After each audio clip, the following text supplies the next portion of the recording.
In the age of AI, what if real is our only advantage we have left? That's what my guest for this AI creator session will dive into. And I have Ryan Levesque here. We go way back, probably like 10 years. And he's been a speaker in a lot of my virtual events. And I've also been a student of his in the past. But he's going to share kind of what he's been up to. I'm definitely a reader of his newsletter as well, and he's been doing a lot of cool stuff behind the scenes and building his personal brand as well. So warm welcome to this session, Ryan. Naveed, it's always great to connect and reconnect with you, and I'm excited to dive in for today's session. Yeah, definitely. So Ryan, tell me a little bit about this return to real. You are writing a newsletter right now, kind of under your personal brand. You've obviously been doing Ask Method and quiz funnels for a very long time, but you're not doing as much of this anymore. So I'm interested to hear a little bit what you've been up to, and then you can dive into, I know you have prepared a presentation for us as well here. Yeah, so it's a great question, and I'm super honored to be part of this summit here today. Fair warning for anyone watching this right now, two things that I'll say is if anyone's familiar with the Ask method and really a lot of the work that I've put out in the world over the last decade, today's session is going to be very different. It's going to have nothing to do with quiz funnels or the Ask method or surveys or segmentation or anything like that. So that's the first thing. And the second thing is, I know this is an AI themed summit. And what I'll say is this session that we're about to dive into may be a little contrarian. It may be a little unconventional, and it may offer a contradictory or conflicting view from maybe some of the other sessions that are here. So I'll kind of like set that frame. I'll dive in and explain what return to real actually means. And to the question that you posed to kick things off, that's really the question that I've been spending a lot of time exploring, which is, in a world of artificial everything, from the food we eat to the content we consume, and especially accelerated with AI, what if real is the only advantage that we have left in business? So I'll kind of set the frame with that question. And yeah, man, if you're good with it, before we dive in, just the question: if people stick around till the very end, what are they going to get out of this? Like, to kind of tease people a little bit, to make them excited about this, to kind of see kind of the contrarian views, or maybe even how you are using AI, but also being real with your audience, writing your newsletter every single week and stuff like that. What I'll say is this. I'm going to be sharing 3 perhaps counterintuitive strategies around how to think about your relationship with AI and how you incorporate them in your business. And I'm going to take you behind the scenes in our business and show you what we're doing and how I've generated more opportunity in my business in the last 3 months than the last 3 years by making 3 specific shifts. And I'll show you exactly what those shifts are. We're going to do a little bit of show and tell so you can see what I'm doing in my business, how I've amplified and accelerated not only the work that I'm putting out there in the world, but my personal brand, and doing so in a time where I think it's never been more difficult to be the signal amidst the noise, how to stand out. As I shared with a client recently, it's never been easier to get into the game, but it's never been harder to stand out. And I think as creators, this is what should be at the center of our conversation right now, which is how do we stand out? How do we capture attention? And how do we cultivate influence in this age of AI? Yeah, definitely. Ryan, why don't we dive in right away? And if I have questions throughout, I'll just post the questions for the audience. But yeah, you have a presentation for like the next 30, 40 minutes or so, I think. That's perfect. Awesome. Can you see my screen? Yes, I see it. Let's do it. Awesome. So when I was preparing for the summit, Naveed, I wanted to put together a few ideas that I think are important to frame this conversation. So I've framed this session, Brace for Impact and the Return to Real, 3 colliding forces that are reshaping this post-AI world as we know it, and the return to real opportunity that I believe that this presents to us for those of us who are creators. Before we dive right in, I have a question, Naveed, for you. This one you can answer. Did you hear about the bombshell AI announcement that literally just came out? Yes, depending on which one you're Depending on which one, because there's a lot of Exactly AI. right. Which one?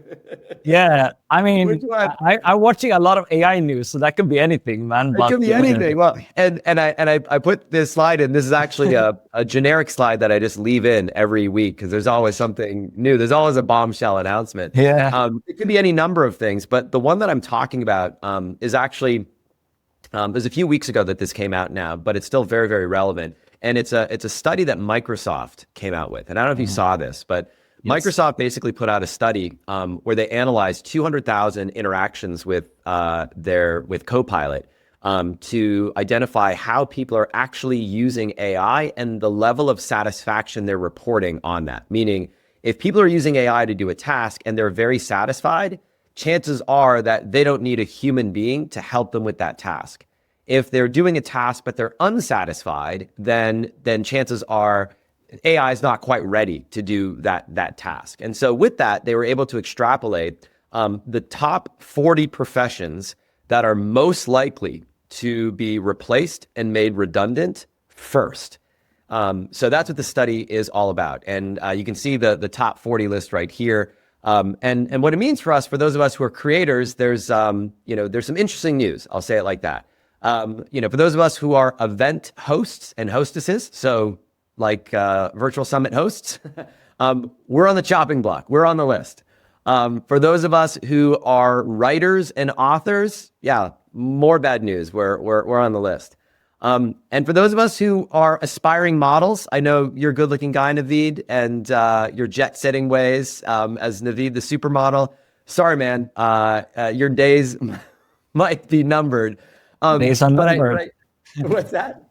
Yeah, days are numbers. AI influencers are all the rage. You can replace yourself or replace yourself with like an AI model or something like that. That's actually pretty trendy right now. It's And a people are thing. making a lot of money.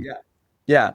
So I share this. I start with this to kind of frame the conversation because on the one hand, a lot of the conversations that I see happening online, especially in the previously the digital marketing space, entrepreneurial space, marketing space online, really centers around AI and technology. But the reality is we actually have to take a step back because there are forces at play right now happening in the world and in the economy that are bigger than that. And what I want to kind of start our conversation with is three colliding forces reshaping the world as we know it. And it's important to understand what these forces are because it's going to help you frame the way that you think about your business and the way that you think about using AI in your business specifically. The first force is an economic force. And the force that I'm talking about here is something that Ray Dalio and others have written about. And it really has to do with the changing world order that's happening right now as we speak. Now, if you're not familiar with Ray Dalio's work, and he's really the retailer of this idea, there have been scholars that have been writing about this for the last 100 plus years, but there's a pattern that shows up over and over again in society. And it represents the rise and fall of civilizations, of world powers. And we've seen this play out over and over again over the last 2,000 years. The rise and fall of the Portuguese Empire, the Spanish Empire, the French Empire, the Dutch Empire, the British Empire, and most recently, the American Empire. And if you look at this curve right here on the right-hand side of the screen, what you'll notice is that we're basically here right now. We're at a point in time where there's a massive wealth gap that's emerged in the world, in the United States and the world at large. We're actually experiencing the largest wealth gap that most people alive today have ever experienced, meaning we're seeing the greatest concentration of wealth in as few hands as possible. And there's also a massive debt bubble that's emerged right now. Now, why is this relevant? Well, it's relevant because every 80 to 100 years, there's a cycle that plays out in a macroeconomic sense. It's known as the big cycle, the big debt cycle. And if you kind of do the math, the last time that we experienced this was the Great Depression going into World War II.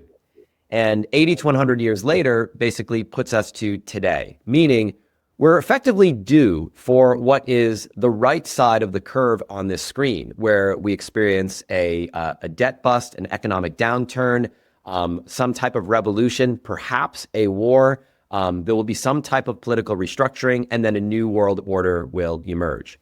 Now, the reality is most people have this sense that, oh, well, this time is different. Like, there are different forces happening in the world. We're not going to experience this again. But it's a cognitive bias and fallacy because The reason why we tend to think that is because these cycles only happen every 80 to 100 years. In most people's lives, only experience this once in our lifetime. So most of us weren't alive during the Great Depression in the 1930s, going into the 1940s and World War II. So we haven't lived through it. So we think the world that we've experienced is the only world that exists. So this force is sort of latent behind the scenes. So kind of keep that in the back of your mind. But there's a second force at play that is connected to that, and it's an environmental force. And this is something that Nate Hagens has written a lot about in his work around what's called the Great Simplification. Basically, we are living in a period of time known as the carbon pulse, where effectively we've taken over 3 billion years of carbon sequestered in the ground, and we've found a way to extract it in the form of fossil fuel. And it's powered everything that we experience in life, everything from you and I being able to be on this session right now to the data centers that power AI. By the way, here's an interesting aside.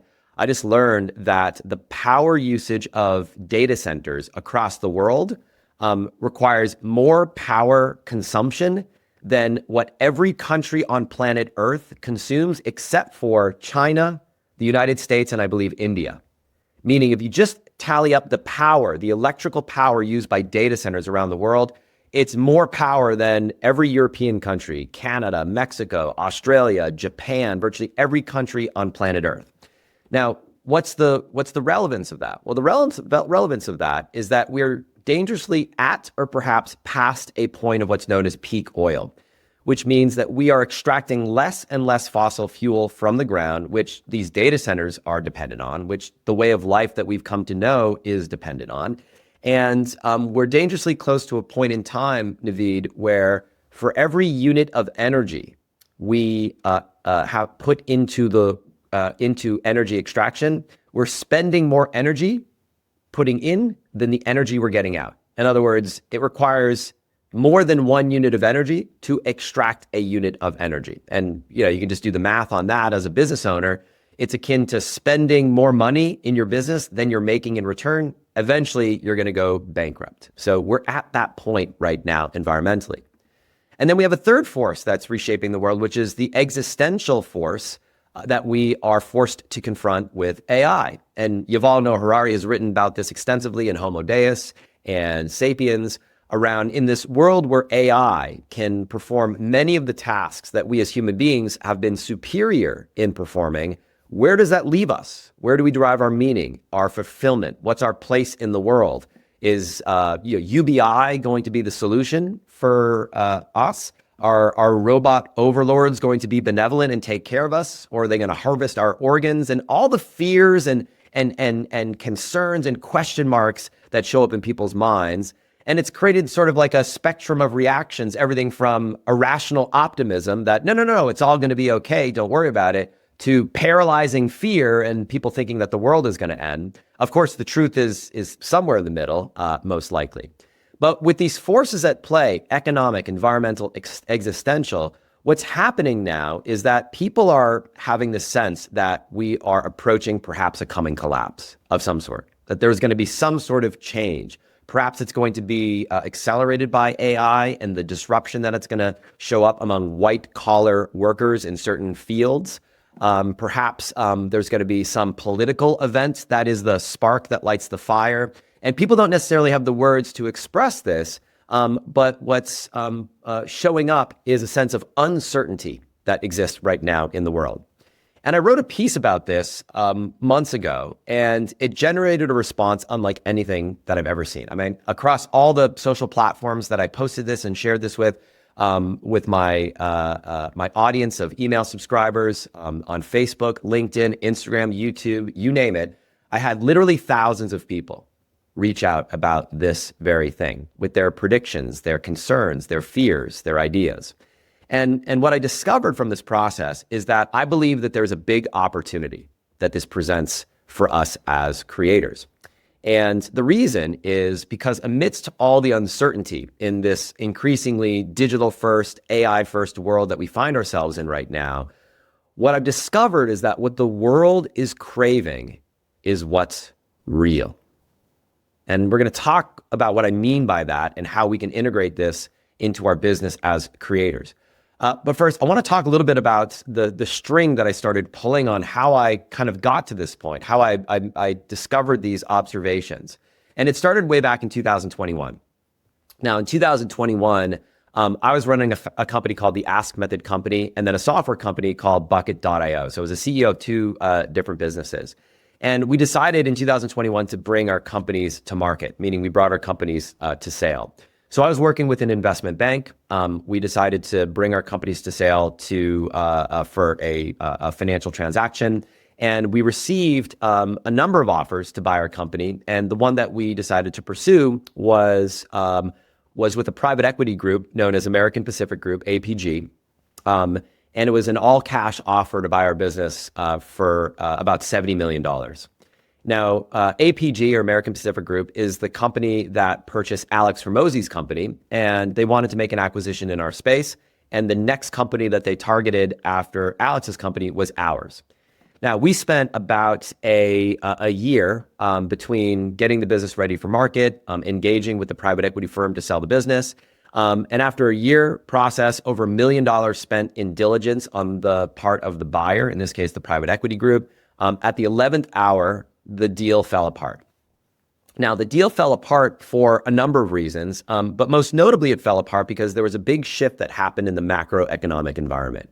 If you remember, 2021 was met with a lot of exuberance, but in February of 2022, the entire market shifted. This is when Russia invaded the Ukraine. As a result, markets responded, crypto markets, capital markets, the stock market responded by crashing.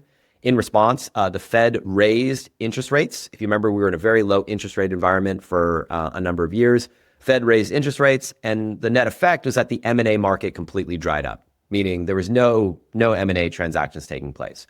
Virtually every private equity firm in the space that we operate in pulled all their deals off the table, including the group we were working with. They decided to close the deal.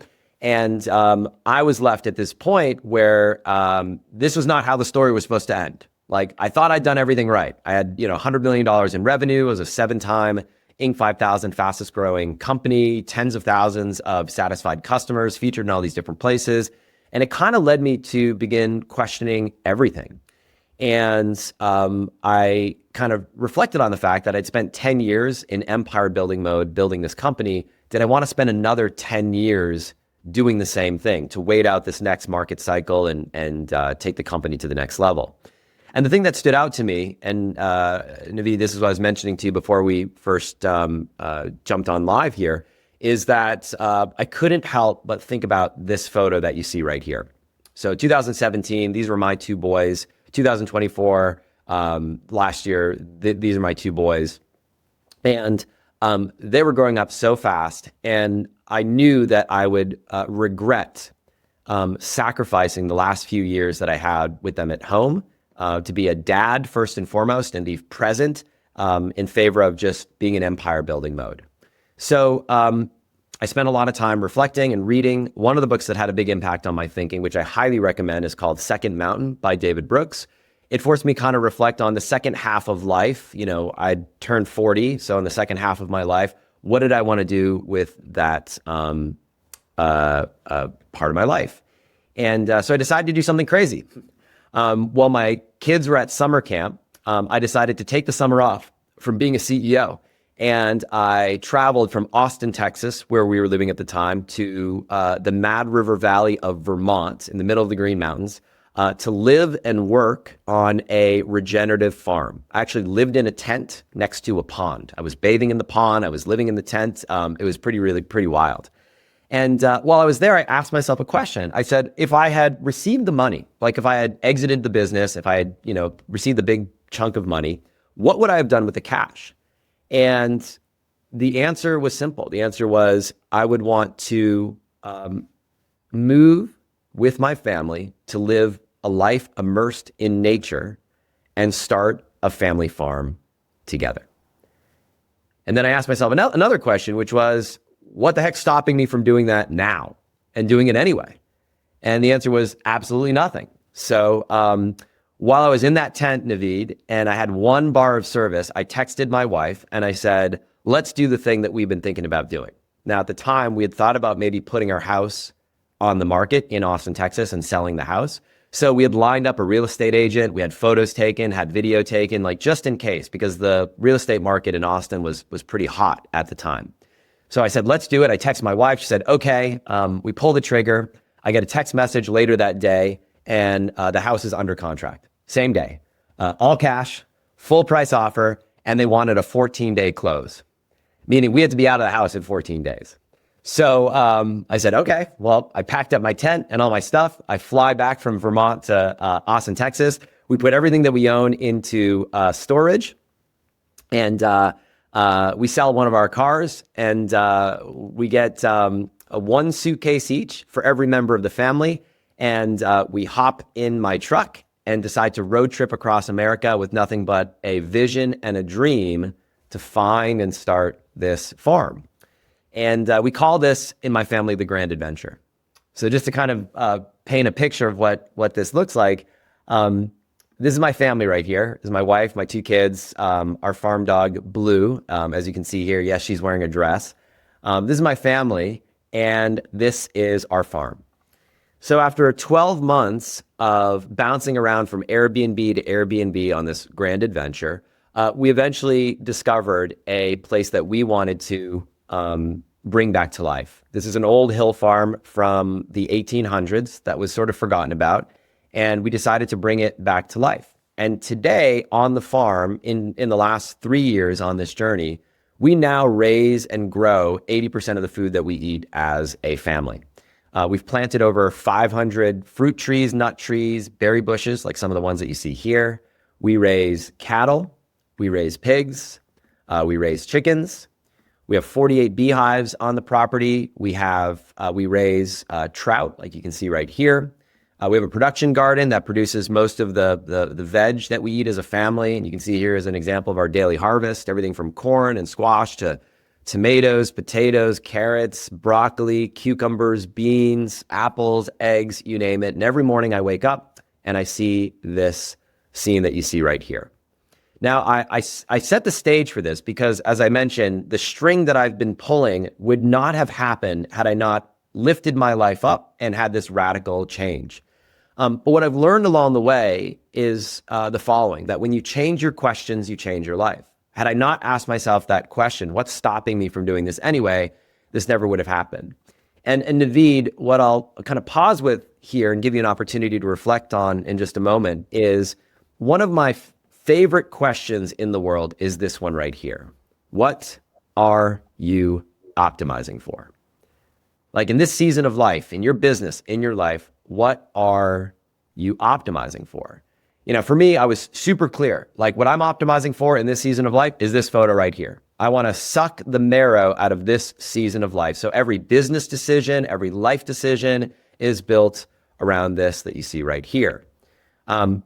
I've been a fan of asking questions my entire life. You know, for those familiar with Ask and Choose, my previous books and that work, these books are really built around the power of questions.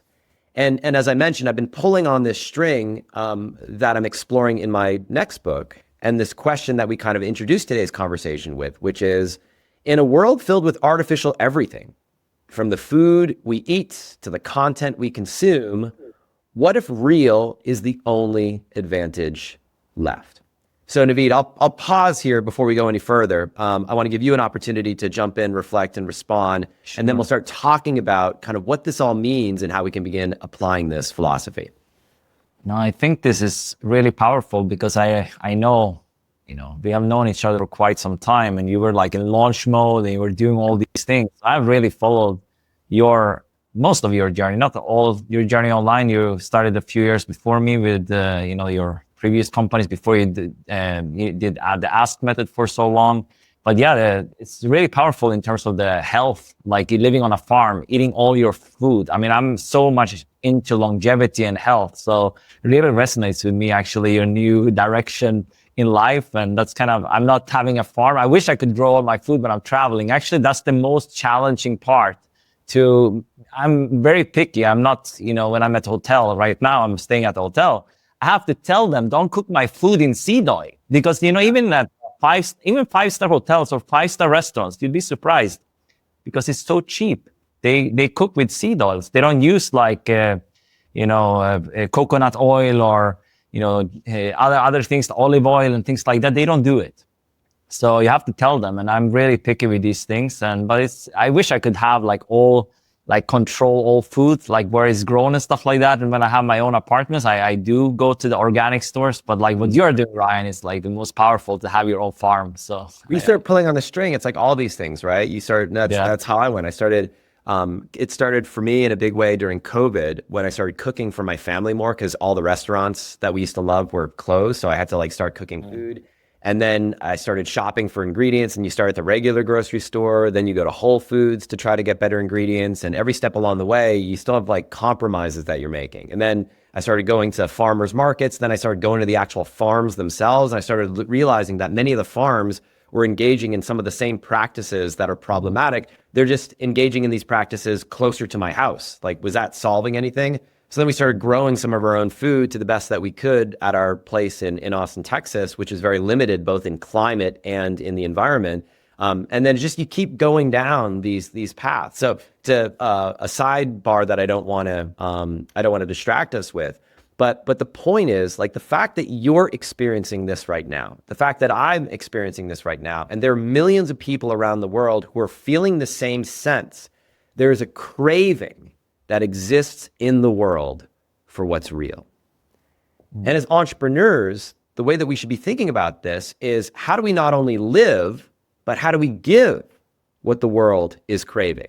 Yes, incorporate it in our own lives, but what is the opportunity that this presents to fill the gaping void that exists in the world and to satisfy this craving, to give people what they want? And this requires perhaps a bit of an outside the box, contrarian perspective around our focus today, which is how we use AI. So let's continue the conversation, and let's pick up kind of where we left off, because what I just shared a moment ago is that with these three colliding forces that exist in the world today, it can feel like this is a singular moment in history.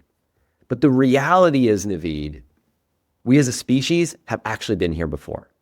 Now, there's a famous quote that's often been attributed to Mark Twain, which is, history doesn't repeat itself, but it often rhymes.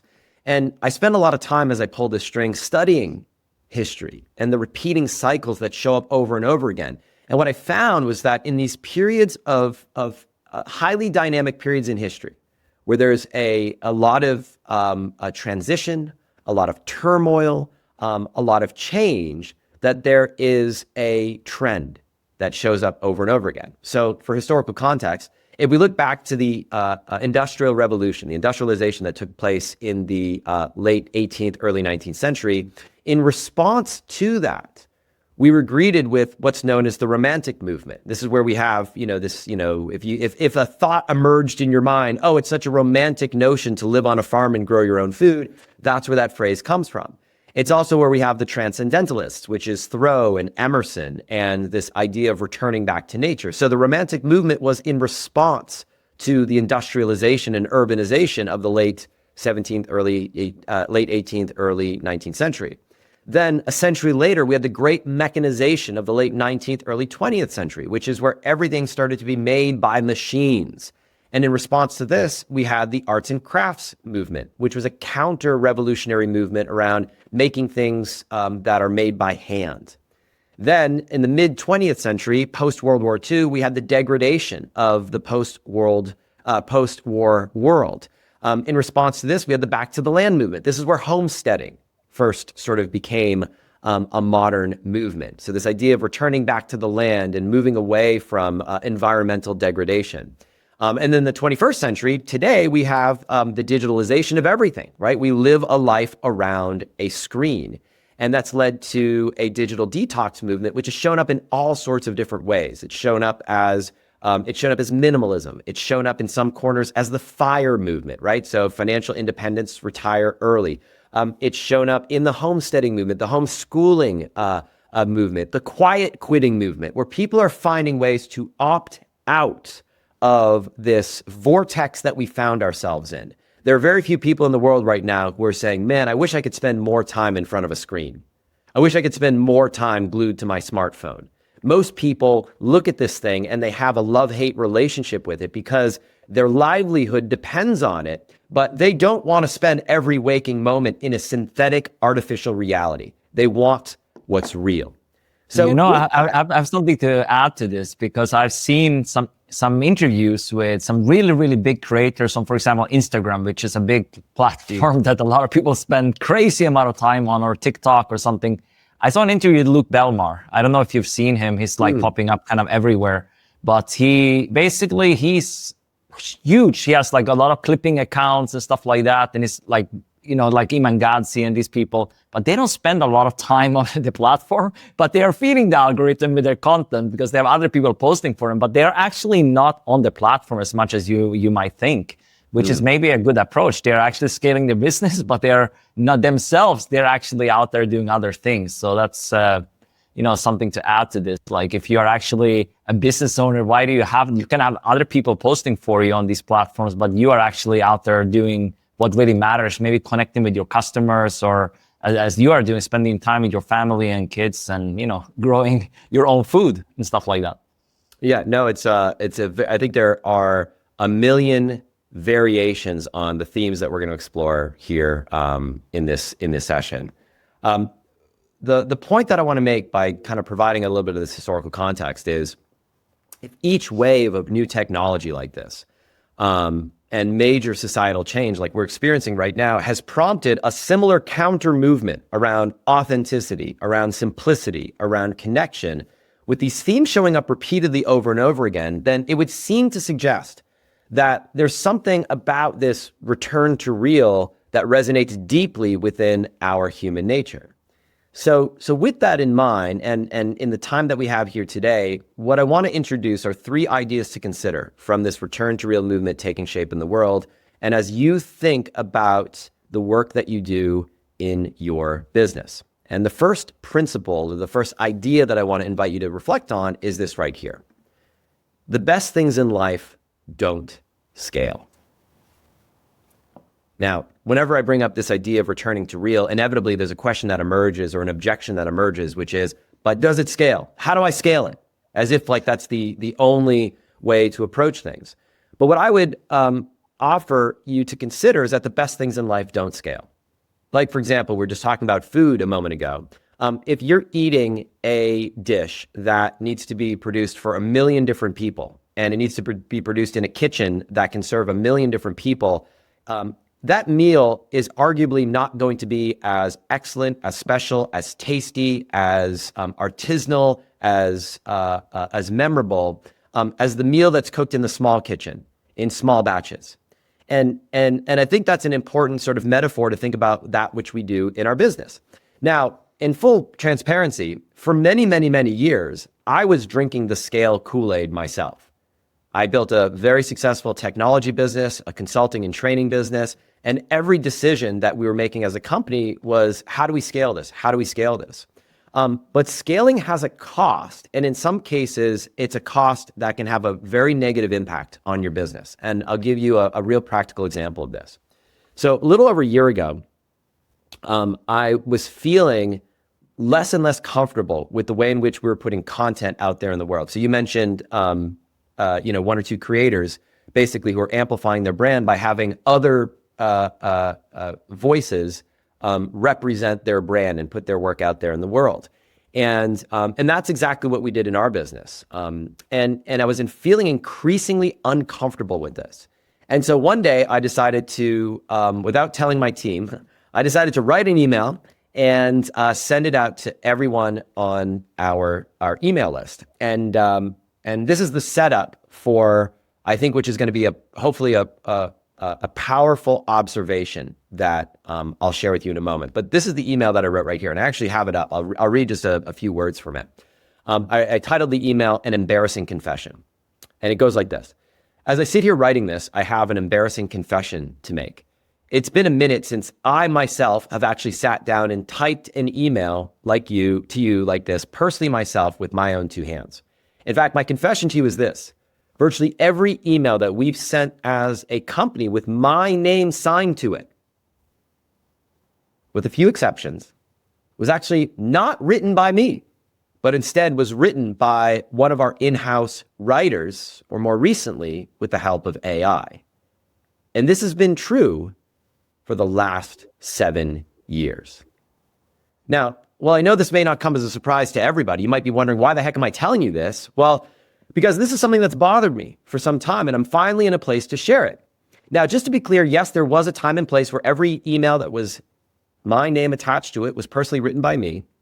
But as our business grew and as it became more complex, as we focused on scaling, we developed a system to bring in new writers and have them study my voice, everything written by me, and to aim to replicate that voice, that tone, that style, and that became our model.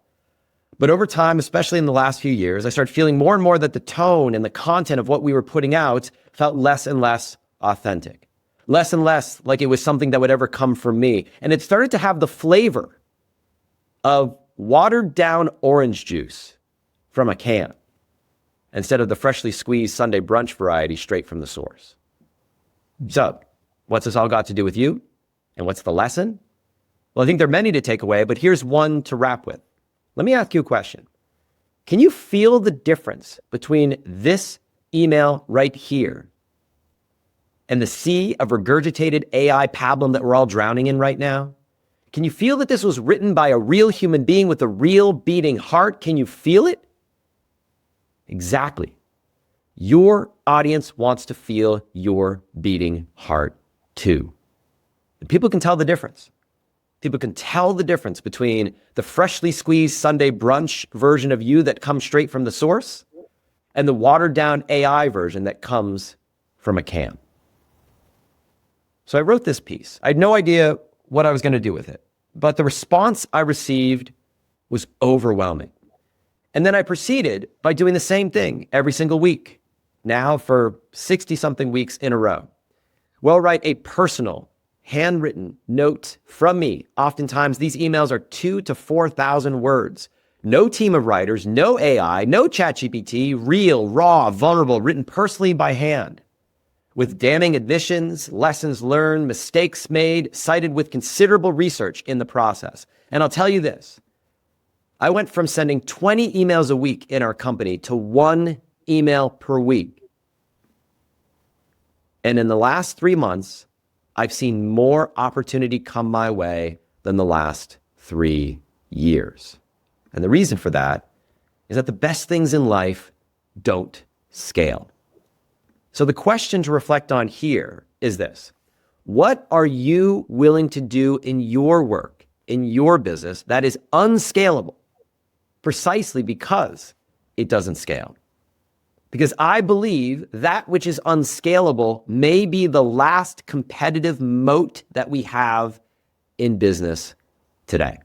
So Naveed, I'll pause there, give you an opportunity to share any thoughts or reflections that show up before we move on to big idea number 2.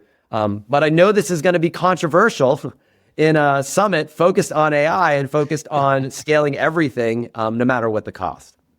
Yeah, I mean, I actually read that email. I have seen your launches for the longest times, and your business was very launch focused, and you had kind of the emails, you kind of circled through a bunch of emails. They were very similar, you could tell kind of. I mean, it's a lot of marketers. It's not just you. A lot of marketers, myself included, were doing that. But I think what I like with your new approach, I think that's the approach I like, when it's more storytelling focused and you share your own thoughts and ideas. And I think, yes, you can get help from AI for certain things, but I think just telling AI to write an email like that, it's not gonna be the same. Of course, you can train, like have a Claude project, or even ChatGPT. You can have a project or something like that. It's for sure possible.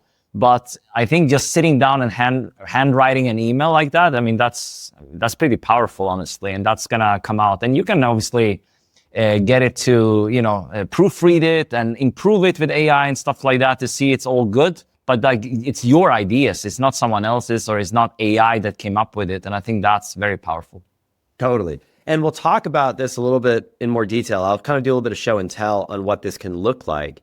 and how we're using AI. Like, I'm not an advocate for being a Luddite or putting yourself, writing emails with quill pens and using carrier pigeons to send them out. Like, I'm a proponent of technology, but it needs to be used in the right place. I think there's this sense that I need to AI everything in my business in order to keep up.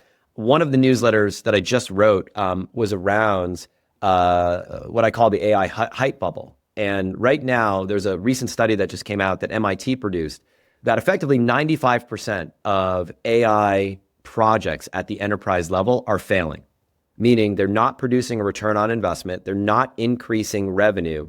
And it's because there is, I think, this euphoria around AI, which just shows up with every new piece of technology, that we just need to AI everything. And people kind of go on the crazy train. They think, all right, we're not gonna have any human beings in our company. You're just gonna interact with an AI voice robot, and people are gonna accept that. I can tell you this: outside the AI obsessed circle of digital marketers and technologists, most of the world is over the sheen and shine of AI generated everything. They don't want it. Like, the regular people in the world, the mass market of consumers, they don't want it. It's the AI obsessed digital marketers and the kind of echo chamber that we find ourselves in, where this is met with a tremendous amount of excitement and enthusiasm.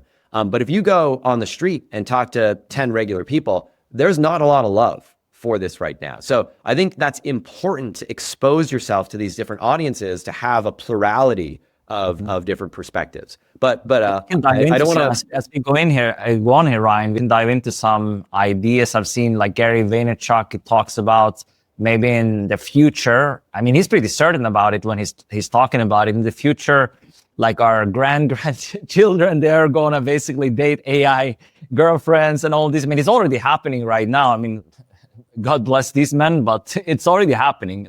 So it's pretty interesting where we are going, and especially with the loneliness that's going on. And I think definitely has a point there, and it might be a problem or whatever we're gonna say. I think it's a problem when people are doing that. I for sure, I'm not someone who would ever do that, but I'm not gonna say that people are growing up today, they might actually do that, but because they are exposed to this so early. So right. I mean.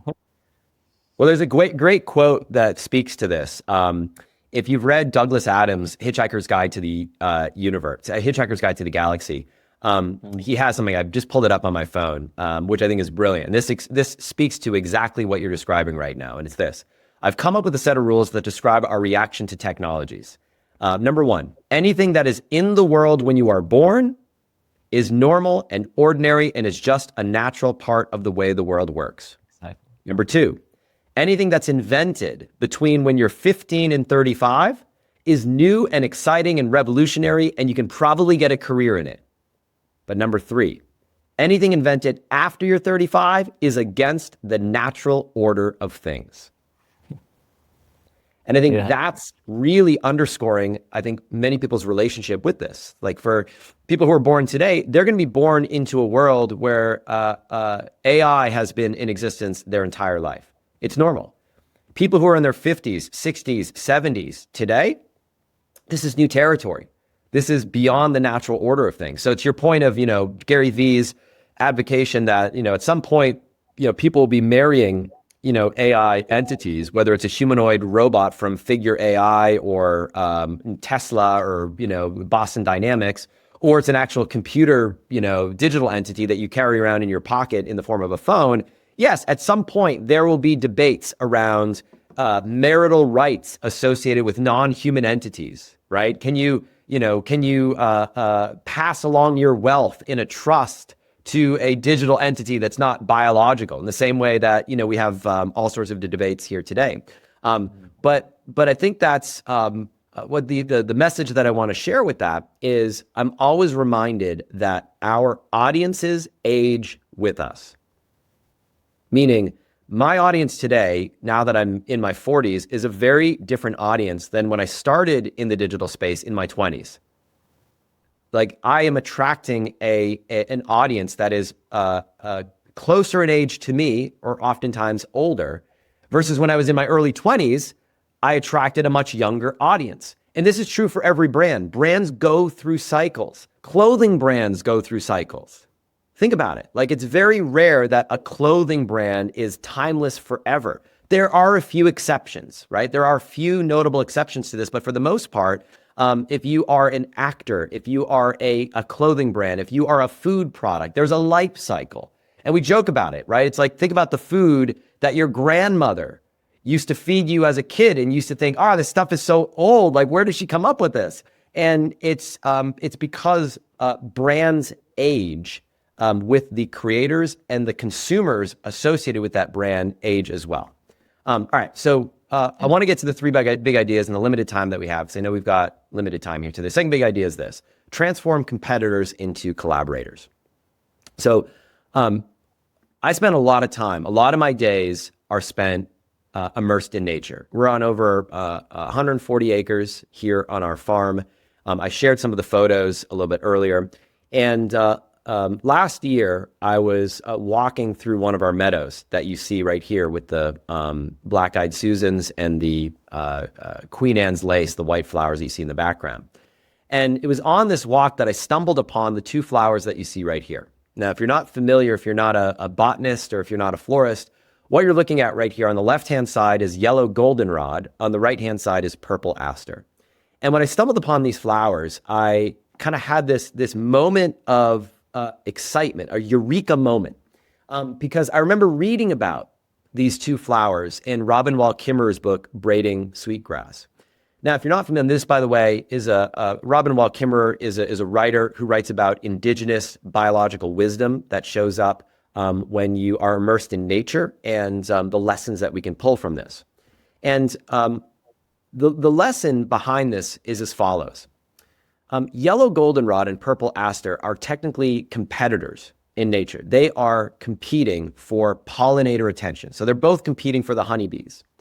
But due to evolutionary biology, what's fascinating is that this color combination that you see right here, purple and yellow together, activates the photoreceptors in honeybees' eyes in such a way that they are attracted to that combination, such that both of these species get more pollinators by working together, by collaborating instead of competing with one another. And when I saw this in nature, as I was walking by one of our ponds, I had this flash of inspiration. And the flash of inspiration was, look, a few years ago, I had brought my company to market to sell to a financial buyer. We were pursuing private equity. But one thing I didn't consider was selling to a strategic buyer. And I had this crazy idea where I said, what if I were to reach out to my single biggest competitor in business and see if he might be open to some type of collaboration? So that's exactly what I did. I reached out to Daniel Priestley. Now, Daniel Priestley had been a competitor of mine for many, many years. In fact, we'd run very similar businesses. He was based in the UK. I was based in the US. He built a software product for building quizzes and assessments and surveys. I built a software product for building quizzes, assessments, and surveys. And so we kept a bit of professional distance away from one another. Now, I opened this conversation by telling the story of how a deal fell apart. But after I reached out to Daniel with a proposition where I said, I've got a crazy idea. If instead of competing with each other head to head, what if we were to work together? What if this was like Iron Man and Captain America and Avengers uniting, and we decide to collaborate instead of compete? Well, within months after that initial conversation, a new deal came together. And last year, I sold my software company, Bucket.io, to my single biggest competitor, ScoreApp. And in this acquisition, we've now become close collaborators, close friends, close colleagues, which never would have happened, I don't believe, had I not been inspired by this moment.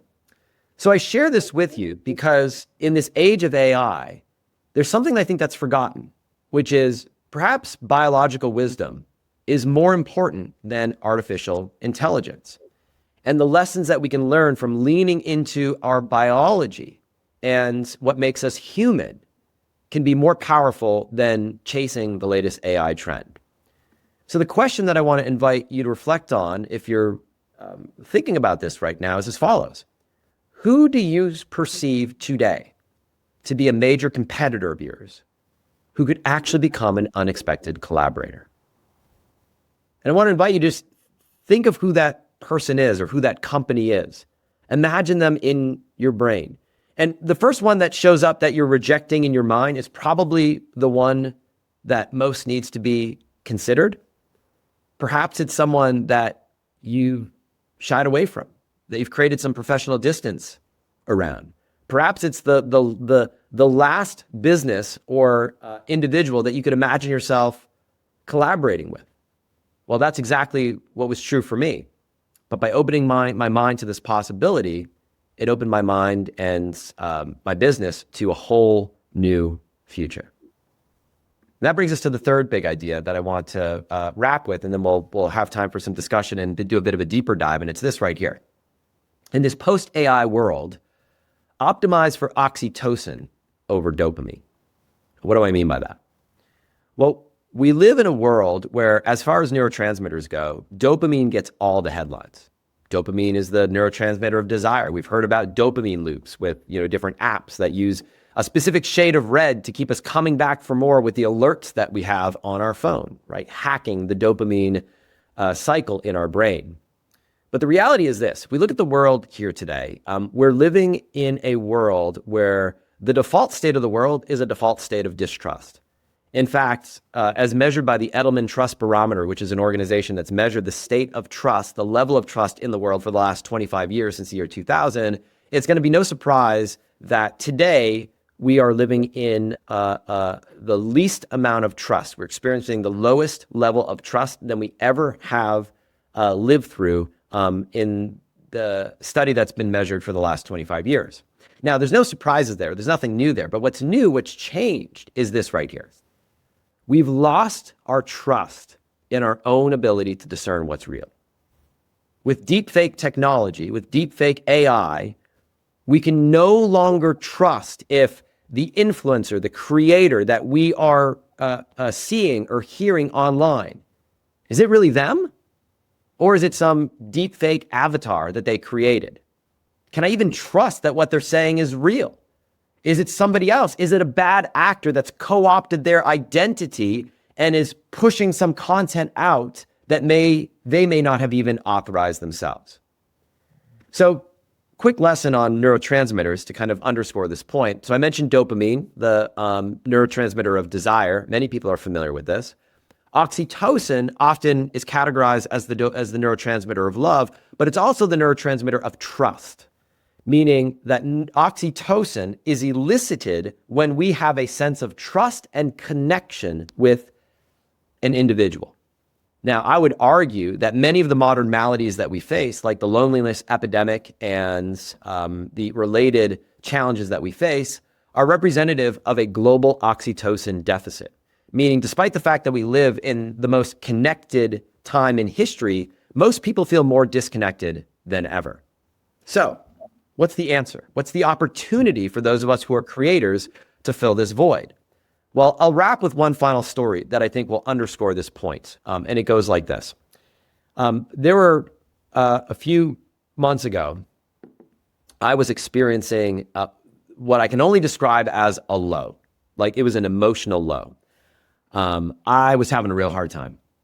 I didn't want to talk to my wife. I didn't want to talk to my kids. I just wanted to be alone. And I couldn't snap myself out of it. Like, it was going on for days. I just could not snap myself out of it. It was a form of micro depression that I'd never experienced before. And so I decided to, what I described, trust the contrarian voice in my heart. I just decided to trust what I was feeling, my instincts at that moment. And for whatever reason, my instincts were to walk out into our fields and to be with our herd of cattle. I don't know where this showed up. It was just what showed up in my life. And when I was out there, I got down on one knee, like the photo that you see right here. And I had this flood of emotion that just all came to me. And I just started crying. I got down on one knee and I just started crying uncontrollably. And eventually, one of our cows, a heifer, a yearling like the one that you see right here, came up to me. And it was a heifer who had never come up to me before. She was one of the shy ones. And her name, ironically, is Athena, the goddess of wisdom. And in her wisdom, she could tell that something was wrong with me because she had never done this to me before. And as I'm crying there, my hands in my head, she came up to me and rubbed her nose on my face. And then she started rubbing her neck, and then she started rubbing her head. And then before I knew it, I was covered in all sorts of cow boogers, like all over my face and my head. And it felt like I was hit with Slimer from the Ghostbusters movies. And it was absolutely disgusting.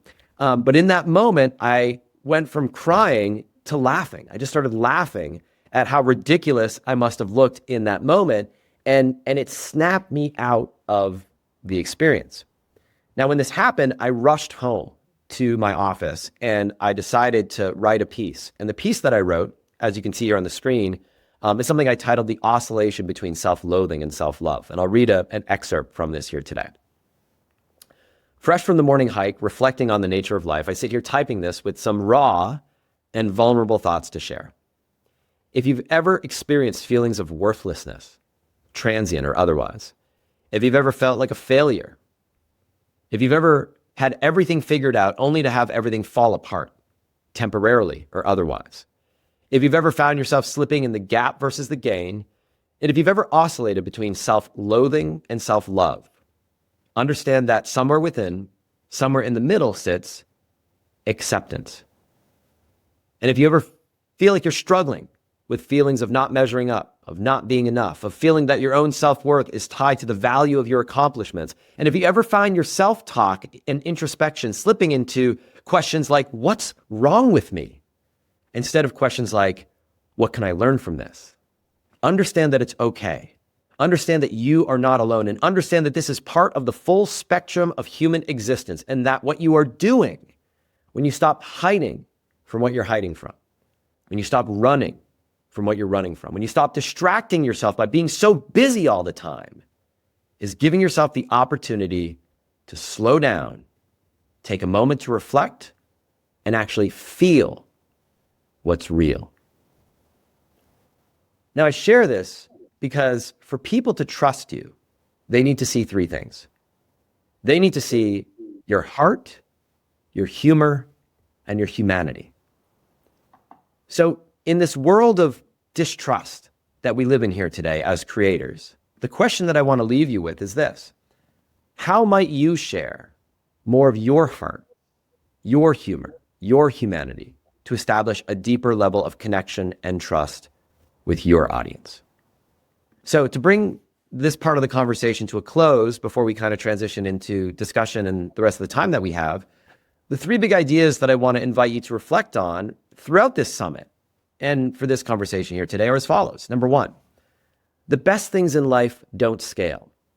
What is your source of truth piece of content that you can put out into the world that comes from you, from your head, from your heart, not from AI? Number two, collaboration is more important than competition. And this comes down to building a strategic content ecosystem that you can build a web of relationships that allow you to put your voice out there in the world and expand your reach. And number three, optimize for oxytocin over dopamine. Remember these three words: heart, humor, humanity. So that's just a start to many of the ideas that are explored in my forthcoming book, Return to Real, which you can learn more about and join the pre-launch interest list at returntorealbook.com. And Naveed, I think it's a great time for us to maybe jump into conversation. And I'm absolutely open to doing a bit more show and tell to show what this can look like on a practical level in a business like yours and ours. Yeah, absolutely. I mean, this was a great kind of introduction to this topic, but I think there's a lot to explore here, because returning to real and having like your source of truth, I mean, for you is the email newsletter you are handwriting or writing every single week. And you said it's like 4,000 words, and it's a lot of research I've seen. I mean, I try to read it most weeks, and it's actually really, really in-depth.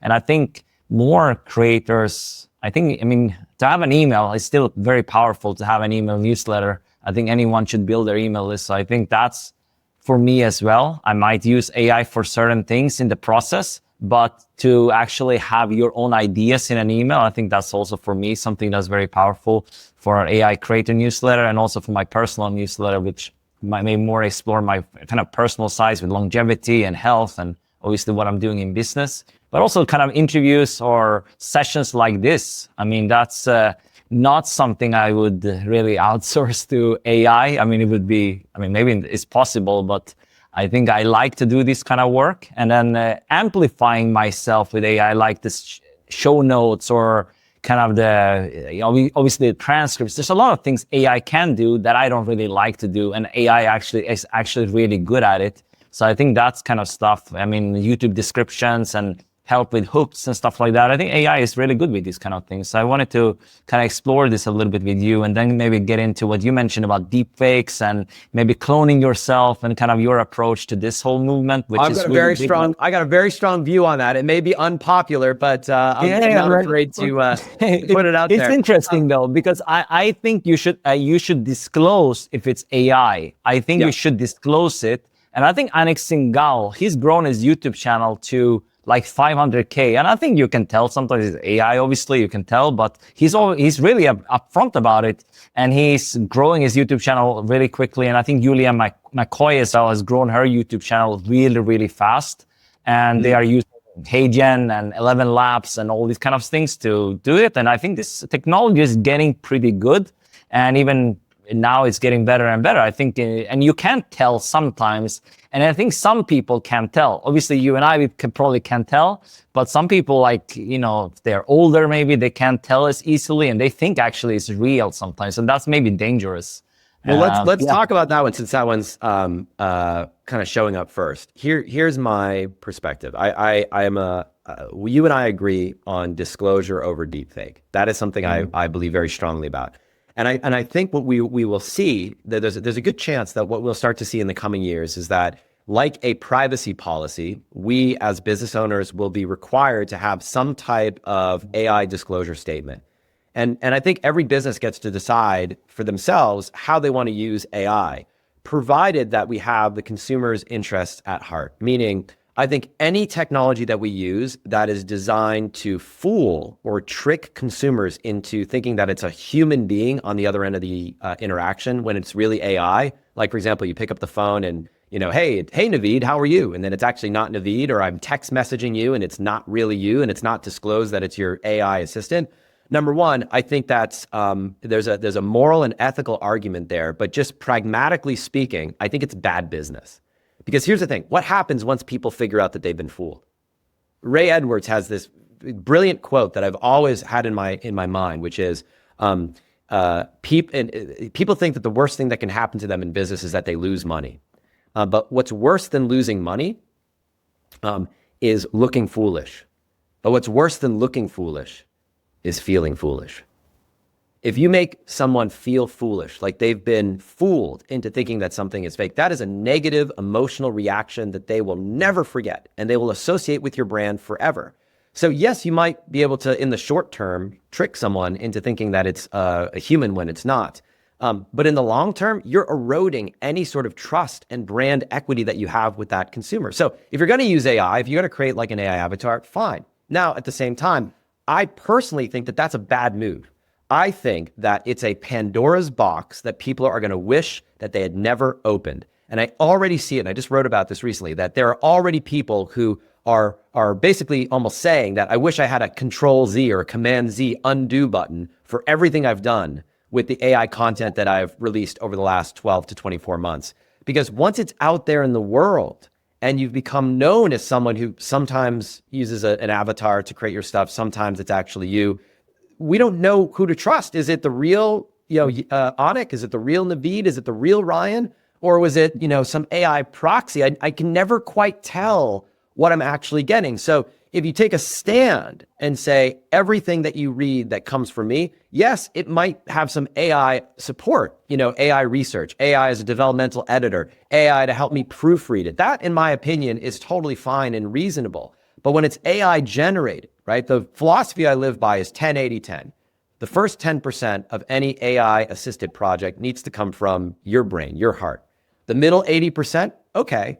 But then at the end, you've got to come back and you've got to make it yours again. If you're just putting it out there in the world without actually looking at something, then I think it erodes trust. And the last thing I'll say on this before I get off my soapbox is, like, the most important thing that nobody should be able to take away from any of us is our voice. Like in history, like having a voice, being able to voice your opinion, being able to express yourself. That is the most important, most precious thing that we all have. So why would you willingly abdicate your voice to a third-party force or piece of technology that you're just basically giving up? And you're saying, you know what, I'm going to let AI or this technology speak for me on my behalf. I think it's not only dangerous, I think it's bad business. And I think it's a moment in time that many people are going to look back with regret, in the same way that we've looked back with regret letting kids have unabashed access to smartphones and social media. Fine. Smoking cigarettes without any regard to our health. Fine. Pregnant mothers drinking while pregnant. Fine. There are these moments in history where we rush to try something without understanding the true side effects of it all. And I think it makes a little bit of sense to maybe reflect on it and ask, yes, there is a lot of euphoria and hype and a sense of FOMO to catch up with everybody else. But is it best to be on the cutting edge, or maybe I should be on the bleeding edge? Maybe I should wait a moment before I just jump into this with both feet forward, and maybe reflect on what the second and third order effects of what this might be in my business. So anyways, that is purely my point of view. I know it may be controversial. I know it may be in conflict with much of the views in this summit, but I offer this as a perspective to at least consider, at least reflect upon when we make decisions in our business. So I'll jump off my soapbox. Yeah, no, it's an absolutely valid stance. And I think I somewhat agree to certain things here, because I would never, for example, if I have my personal YouTube channel where I share more of my approach to health and things like that, and kind of how I'm growing my business, different things like that, I would probably not have an AI talk there. It would like be me like doing that. And the same with my personal Instagram or my personal Facebook, whatever. But I might create like a virtual influencer to promote my brand, or even myself have an AI to do that. But it's clear it's Navid's AI to do that. Or like the same when we have, I know like Hagen can do that. There's some different platforms now coming out like Delphi, where you can actually have your entire knowledge base. And a lot of big experts are on these platforms now. And actually that can be a help to your customers and students. But it's clear it's AI. It's not like any disclosure. Yeah. Yes. Yeah. It's disclosure. Yeah, totally. Yeah. So that's the first piece. Second piece is the source of truth. So I'm a big believer. Three ideas that I'll touch on here today in the limited time that we have before we wrap. So first is a source of truth piece of content. The second is a strategic content ecosystem. And the third is a category of one business. Okay, so what does that mean? Source of truth content. I believe that the way that we differentiate ourselves as creators is that you need to have a way to regularly produce a source of truth piece of content. And ideally that comes every single week. What that means is this is a kernel of truth that comes from your head, your heart, in whatever content format is most natural for you. But this is not something that you say, hey, AI, come up with something and I'm just gonna attach my name to it. This has to be an original thought. It has to be true thought leadership in your space. It has to be you connecting the dots in a way that maybe nobody else has quite connected the dots, because you've got unique overlapping domain knowledge and expertise. Like for me, I live on a farm. I raise and grow my own food, and I can draw connections between that and the digital world that we live in, because I'm actually living this. I'm eating and breathing this right now. Navid, you've traveled to what? Like 100 different countries? You've traveled more than almost anybody that I know. And you spend all this time living in all these really cool places.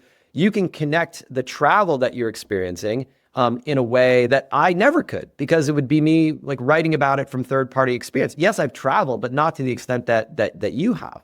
So we all have these ways that we experience the world that give us this unique perspective. So what I mean by source of truth is a regular piece of content that comes out. And the reason for this is you need a certain, what I call creative fecundity to cut through the noise. What that means is you need to be both original and prolific. You need both. And if you study like Adam Grant's work, he wrote a book called Originals. And one of the things that I really took away from that book is if you study Mozart, Picasso, Einstein, all the greatest thinkers, the greatest artists, the greatest creators, they all have created 2 to 3 orders of magnitude more stuff than the stuff we know them for. Like Picasso has done something like 13,000 drawings and thousands and thousands of paintings. And he has like less than 100 of them that are in museums. Like of 13,000 paintings, less than 100, fewer than 100 of them are actually museum worthy. So 99.9% of the work that he's done has been forgotten. And that's been true forever. So for those of us who think, oh, I'm just going to produce a few things and maybe it's going to work, in my experience, you need that creative fecundity to get the ideas out. You also want to produce a source of truth piece of content in a format that is natural for you. So me, I'm a writer. So I write a weekly newsletter, 2,000 to 4,000 words. I devote an entire day of my week. That's right. I like block off all meetings, nothing else. On Fridays every week, I sit down, I have no meetings, no distractions, and that's where I do my deep work. So it requires making a trade-off, making a sacrifice. Now, I gladly do it because it's something I think that's incredibly transformative to yourself to help refine your own thinking and your own ideas. But more importantly, people can tell the difference. People can absolutely tell the difference. And they'll tell me, they said, there's something unique about what it is that you do. It's not unique. It's just the fact that it's really coming from me. It's not a writer that I've had just, hey, here are a few ideas, make an article on this, or, pumping in a few things into ChatGPT and saying, turn this into an email. It's me actually sitting down and writing in this unique way. So source of truth content is at the center of what I describe as a strategic content ecosystem. So I'll show you what this looks like, and I'll show like an example or two in the time that we have. So I think this will be really helpful to kind of take the theory and the concepts that we introduced and make it something that's actually real. So this is my strategic content ecosystem that you see right here on the screen. And I'll kind of build it up so you can kind of understand what it is that I'm doing. So every week I have a source of truth piece of content, which is what you see right here. It's the Digital Contrarian. It's a newsletter that I write. It's 2,000 to 4,000 words. It takes 15 to 30 minutes to consume. Over the course of the year, it represents about 150,000 words of content, which, just to put it in, a currency that we can all understand, that's the equivalent of 3 books. So if someone were to read every email that I write, it would be akin to reading 3 books worth of ideas that I've put out there in the world. Then I produce a roughly quarterly town hall event, which is where I'll do a workshop or a State of the Union address that's coming from me. It's live, it's in the moment, it's real. That then is produced into a long form piece of content. I can just take the words that I've said, transcribe it, clean it up, and that can be made into almost like a mini book, like what you see right here, The Great Sea Change and Going Analog. And then I have a book that I'm working on that you can that I mentioned called The Return to Real. And that's extra long form. That's 50,000 words. That's 5 to 6 hours of content. And then I have organic posting that I post on a few times a week. And this is short form content. This is just, typical social media stuff that you see right here. Now, what I do is I take this original source of truth content that I actually write myself, and then using the power of AI, we syndicate this across different platforms. So one email that I write each week gets transformed into everything I'm about to show you right here. First and foremost, it gets transformed into written content. We syndicate the written content into places like Substack. I've got a Substack that I syndicate my content to. Medium. I have a LinkedIn newsletter that I syndicate my content to, and more. Then we transform it into audio. I read in the form of an audio essay what I write each week. So the words that I've written, just like I'm, having a conversation right now, I read them to camera, and that allows me to transform it into an audio podcast, a YouTube video that goes live, and an ebook series, an audiobook series. So it all starts with this one piece that I described right here, this Digital Contrarian. Another important concept that I think is important to point out is that you want to have a primary channel of focus. So what is your most important native channel? Because it's unrealistic, unless you're spending all day, every day, creating YouTube native content, Instagram native content, LinkedIn native content, Substack native content, Medium native content, iTunes or Apple Podcast native content, Spotify native content. There are just too many platforms. So you have to prioritize what's your primary channel of focus. For me, it's email. And the reason for that is even in 2025, an email list of customers is still far more valuable than a social media audience of followers. It just is. I see it time and time again. Every once in a while, I'll support a launch. I'll send an email mentioning something, and I'll do one little mention at the bottom of an email, and I'll drive more visitors, more buyers, more customers via that than someone that has a much bigger following than I do, but the relationship is very shallow. I have a very deep relationship with my audience because of this. Okay, so you look at this right here, and I'll just kind of take you into what this looks like for real to kind of make it feel real. So let me share this window, and I will show this right here. This one. Okay. All right, I'm going to take you through a series of tabs. So this is just my website. There's nothing terribly unique about what I'm doing right here. But on my website, you'll see here I have all of my past archive issues of The Digital Contrarian. So this is the first place where I put my source of truth piece of content. So the one that recently wrote, the AI bubble bursting that you see right here. And you can see what this looks like. It's well researched. It's tied to my personal life. There are multiple ideas that are intersecting on this. But this is kind of what it looks like right here. And then what I do is my team does this. I don't do this myself, but my team will take that and then we syndicate these to a LinkedIn newsletter, like you can see right here. So, here's an example one. We take this, we syndicate this to LinkedIn. We started this from scratch a few weeks ago. Already have over 1,000 subscribers to this. These are largely different subscribers than the ones that I have that over the 100,000 people that subscribe to my email list. Then I do the same thing with Substack, and we syndicate it over to Substack.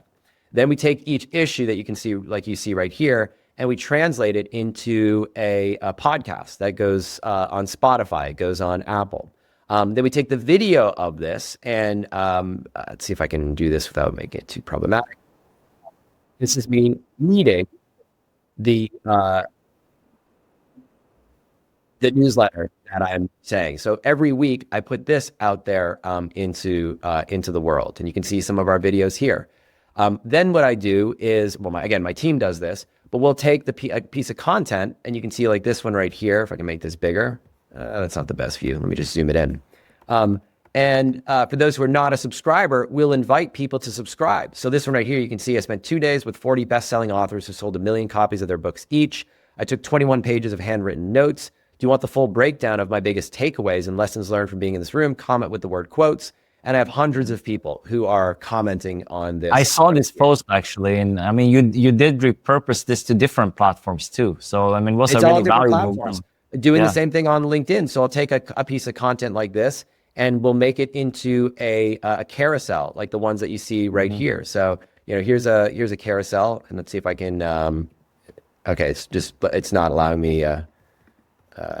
For some reason, I'm having an issue on the. I've had this issue. Ryan, as we go on here, what AI tools do you use or your team to turn this into different pieces of content? I mean, you use ChatGPT, I guess. Other platforms, anything you'd like to share? But you're using. Yeah. So what I'll say is this: we use 5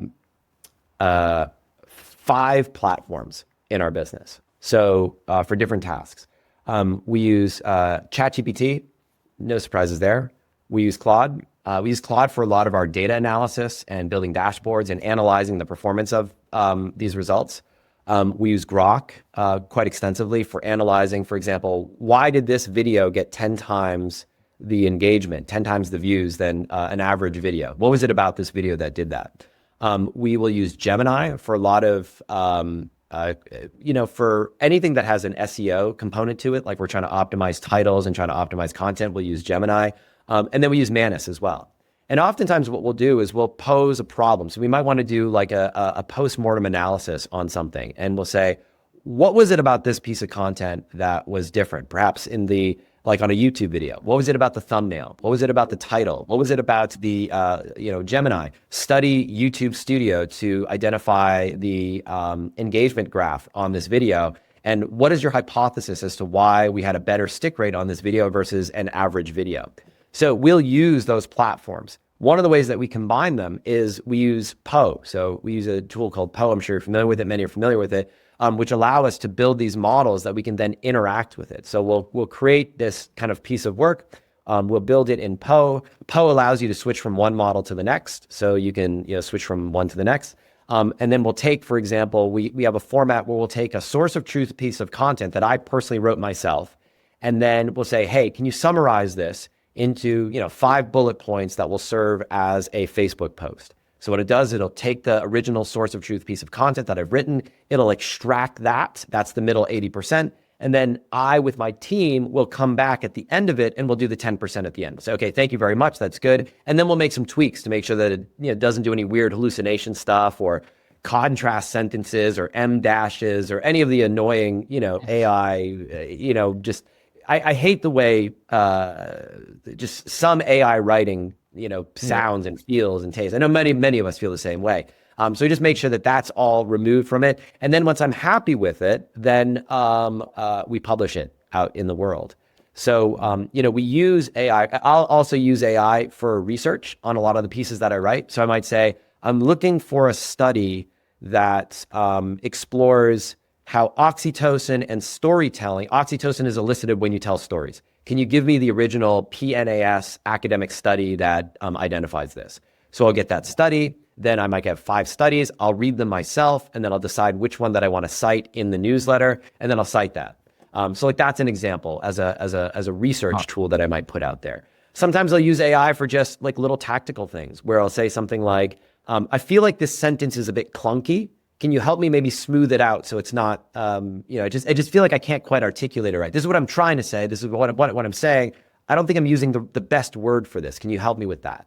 And I'll get something back and I'll say, oh, that's not quite right, but you gave me an idea, and then I'll massage it from there. So, I use AI as a thought partner, as a research partner, as a developmental editor, as a data analysis tool. But what I'm not using AI for is 2 things. 1, source of truth content. So that's why I advocate preserve the human core in your business and what makes you unique. And number 2, for any client-facing interaction. And this is a big one. So anything that interacts specifically with a client, we're not using AI to interface with them. Now, we do have a Delphi-like knowledge base that people can interact with, but it's very explicit. It's, interact with the AI knowledge base to get your answers.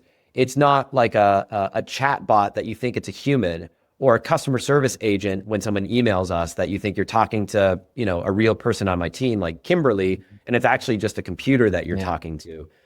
Anytime that we use AI in a way like that, it's highly disclosed. And any client interfacing experience, we're using that as an opportunity to inject humanity into the business, because that's what people want. People don't want to interact with a robot by and large. They want to interact with a human. So this is just a very pragmatic way to respond to market forces and what the market wants. No, I really like, it's very thought out, and I think people should have a similar way. Basically, you have a source of truth content, whatever, it could be a video, it could be anything. For you, it's the email every week. But something else I wanted to share, like in terms of amplifying yourself, like, when I'm doing these virtual events and stuff like that, what's taking me a long time is to obviously research speakers. Yeah, I know some like you, Stu McLaren, other people I've had on my virtual events before. But now with these MCPs in Claude and even connectors in ChatGPT, I can basically connect that to Notion and get an insane database of speakers or potential speakers. Is it perfect? Not really. It's not always perfect in the way the speakers I would go for, right, but it's pretty close. And they can basically have them in different categories and stuff like that. That's all automatic in just a few minutes. So for these type of tasks, wow, it's amazing. It's kind of a little bit like an agent, mini agent, I guess, because you're basically telling it, hey, do this, and it's doing it for me. And it's no setup. It's not like needing N8N. It's like directly in ChatGPT or Claude, you can do this. I think Claude is a little bit better, to be honest. ChatGPT refutes sometimes. But yeah, that's kind of one of the use cases I'm having a lot of fun with. So Yeah. Very cool. Yeah, no, it's a wild frontier right now, and things are changing so fast. The quality of output and results are changing so fast, and at the same time, I can't help but wonder if we are starting to butt up against a bit of a ceiling. Like I think GPT-5 was a perfect example of this, where we had really high expectations of like what was coming next, and Altman hyped it that it was going to be, 3 steps away from AGI, and then I think everyone's frustrated with the performance of GPT-5. So, is that an open AI thing? Is it is it like the kind of like the theoretical science behind how these AI large language model AI models are working right now that we've kind of butt up against?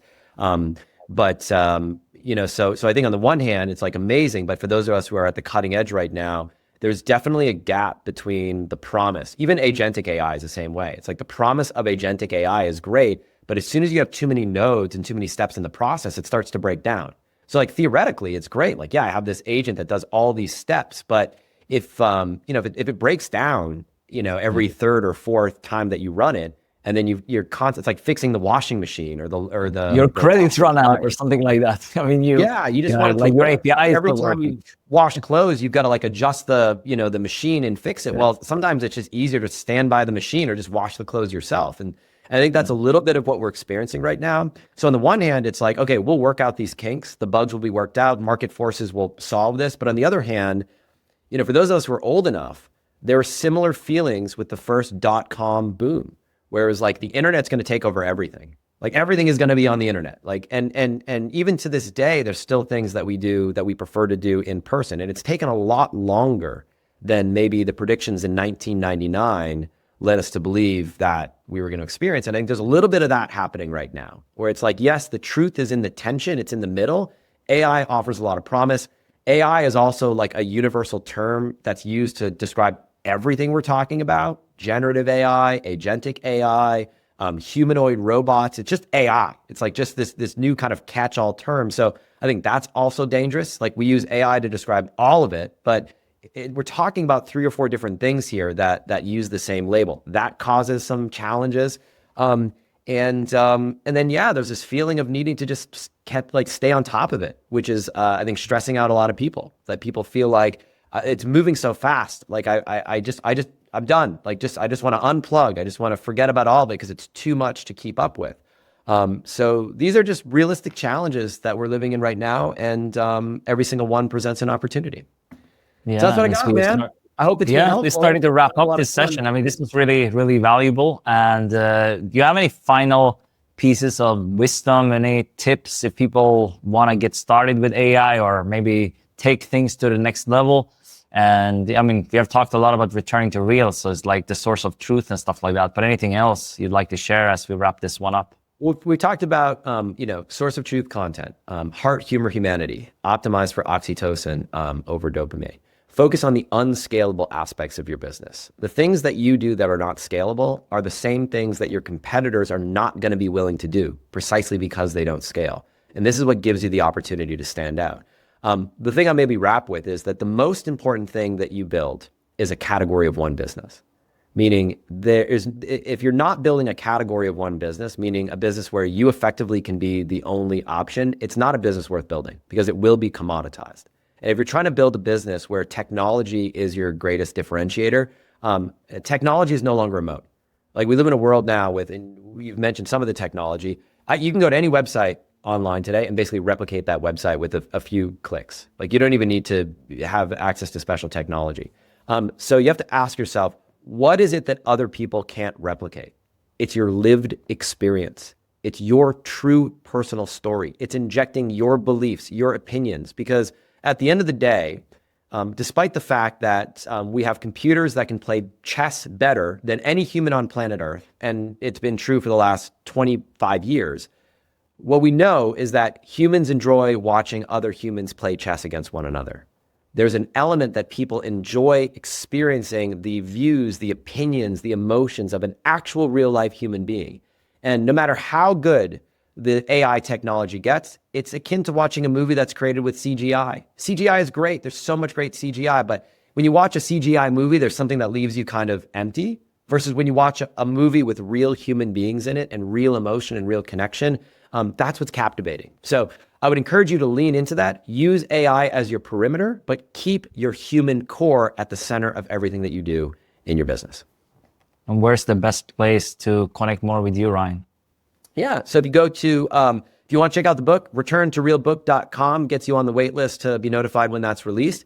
And in the meantime, if you go to thedigitalcontrarian.com, I write a personal handwritten email every single week in the form of a newsletter.